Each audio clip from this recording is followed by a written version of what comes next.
اعوذ باللہ السمیع العلیم من الشیطان اللعین الرجیم بسم اللہ الرحمن الرحیم الحمد للہ وکفی والسلام علی عبادہ الذین اصطفی اما بعد فقد قال اللہ سبحانہ وتعالی فی محکم کتابہ المبین بسم اللہ الرحمن الرحیم اذا جاء نصر اللہ والفتح وَرَأَيْتَ النَّاسَ يَدْخُلُونَ فِي دِينِ اللَّهِ أَفْوَاجًا فَسَبِّحْ بِحَمْدِ رَبِّكَ وَاسْتَغْفِرْهُ إِنَّهُ كَانَ تَوَّابًا۔ عزیزان محترم، سورۃ النصر قرآن مجید کے 30ویں پارے کا مشہور سورہ ہے، اور میں نے اس گفتگو کے لیے اس پورے سورے کی تلاوت کا شرف حاصل کیا۔ اس سورہ مبارکہ میں پروردگار عالم نے پیغمبر اکرم صلی اللہ علیہ وآلہ وسلم کو مخاطب فرما کر یہ ارشاد کیا کہ اذا جاء نصر اللہ، جب مدد آ جائے اور آ جائے گی، والفتح، اور جب فتح تمہارے نصیب میں ہو اور ہو جائے، تو جب فتح آ جائے، مدد آ جائے، ورأیت الناس، اور تم لوگوں کو دیکھو کہ یدخلون فی دین اللہ افواجا، کہ لوگ اللہ کے دین میں فوج در فوج داخل ہو رہے ہیں۔ تو جب مدد آ جائے، فتح آ جائے، اور فوج در فوج اور غول در غول لوگ دین اسلام میں داخل ہونے لگیں، تو اب تم کیا کرو؟ فسبح بحمد ربک، حبیب اپنے رب کی تسبیح کرو حمد کے ساتھ، واستغفرہ، اور طلب مغفرت کرو، انہ کان توابا، وہ بہت بڑا اور بہترین مغفرت کرنے والا اور بخشنے والا ہے۔ مجھے اس پورے سورہ مبارکہ میں سے فقط ایک لفظ پر اپنے محترم سننے والوں کو روک لینا ہے، فسبح بحمد ربک، اپنے رب کی حمد کے ساتھ تسبیح کرو۔ اب دو لفظ ہیں، تسبیح، حمد۔ تسبیح کے معنی پروردگار کی بے عیبی کا اعلان کرنا، تسبیح کے معنی ہے تنزیہ، کسی ذات کو بے عیب قرار دینا، اسے کہتے ہیں تسبیح۔ اچھا، تو اگر میں کہوں فلاں شخص جاہل نہیں ہے، جھوٹا نہیں ہے، غیبت کرنے والا نہیں ہے، تو آپ اس کی بے عیبی کا اعلان نفی میں کر رہے ہیں کہ یہ عیب اس میں نہیں ہے، یہ عیب اس میں نہیں ہے، یہ عیب اس میں نہیں ہے۔ تو تسبیح کے معنی ہے کسی ذات کو عیبوں سے دور قرار دینا، اور حمد کے معنی ہے کہ جو کمالات اس میں پائے جاتے ہیں ان کا اظہار کرنا۔ تو دو ہی صورتیں نا، کمالات کا اظہار ہو، عیبوں کی دوری کا اعلان ہو۔ تو فسبح بحمد ربک، دیکھو جب اللہ کی تعریف بیان کرو تو تسبیح کے ساتھ ہو۔ تعریف یعنی حمد تسبیح کے بغیر ممکن نہیں ہے۔ ہو سکتا ہے کہ ایک شخص میں کچھ صفتیں پائی جا رہی ہیں، لیکن اسی کے ساتھ یہ بھی ہو سکتا ہے کہ اس شخص میں بہت سے عیب پائے جا رہے ہیں۔ تو خدا کی ذات وہ بے عیب اور باکمال ذات ہے کہ اس میں نہ کسی عیب کا امکان ہے، نہ کسی کمال کے کم ہونے کا امکان ہے۔ اگر یہ بات واضح ہو گئی تو میں اپنے محترم سننے والوں کی خدمت عرض کروں کہ تسبیح کی اپروچ ہے منفی، اس میں تغیر نہیں ہے، منفی اپروچ ہے۔ اللہ میں تغیر نہیں ہے، اللہ زمان کے دائرے میں نہیں آتا، یہ نہیں کے ساتھ ہو رہا ہے۔ اللہ کسی مکان میں محدود نہیں ہوتا، اللہ کسی حادثے کا محل نہیں بنتا، اللہ کو کوئی زمان و مکان کا ٹکڑا گھیر نہیں سکتا۔ اب یہ جتنے بھی جملے میں نے عرض کیا نا، یہ تسبیح کے ہیں اور سب میں نہیں لگا ہوا ہے۔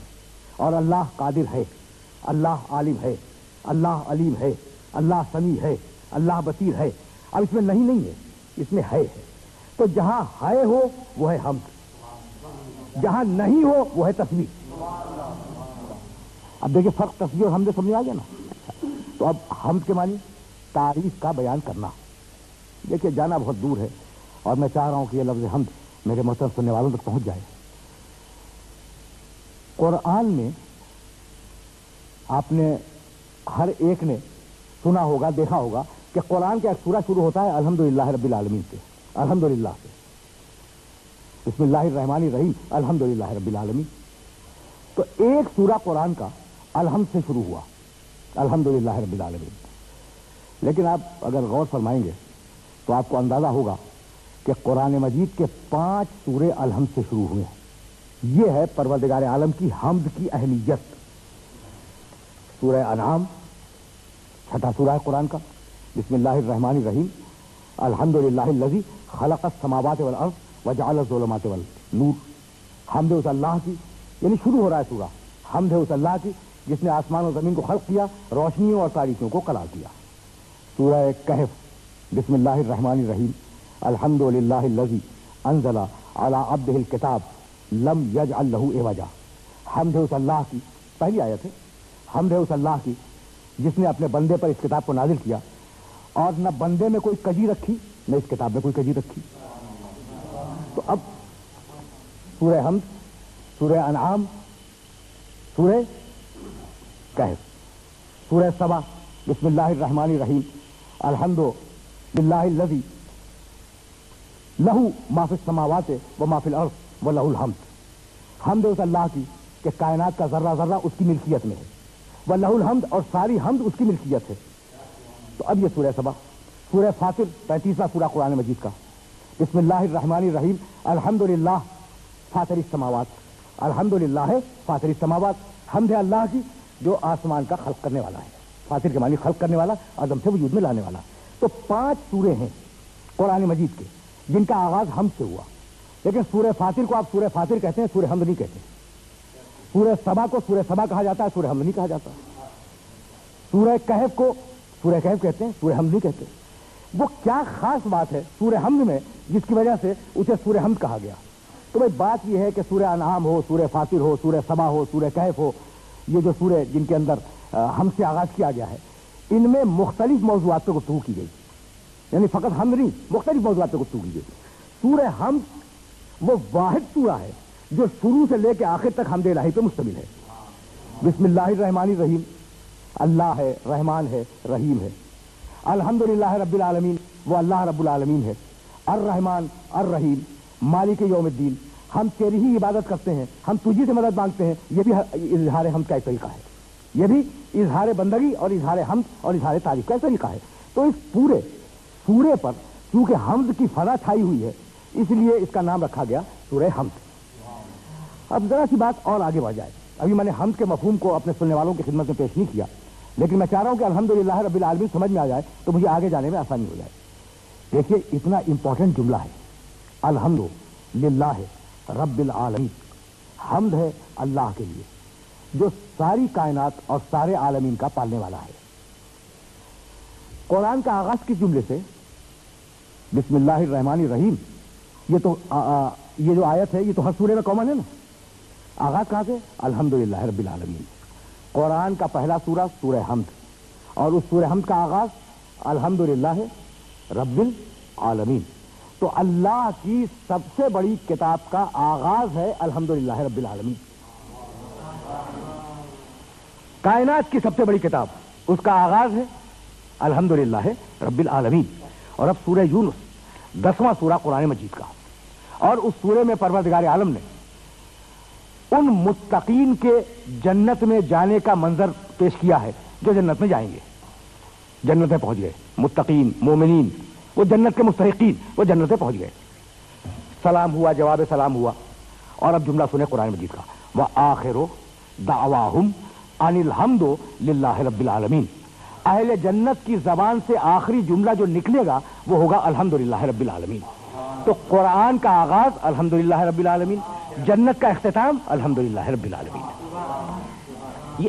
یہ اہمیت ہے الحمدللہ رب العالمین کی. اب ہم تعریف بیان کرنا, لیکن نہیں, صرف تعریف بیان کرنا نہیں.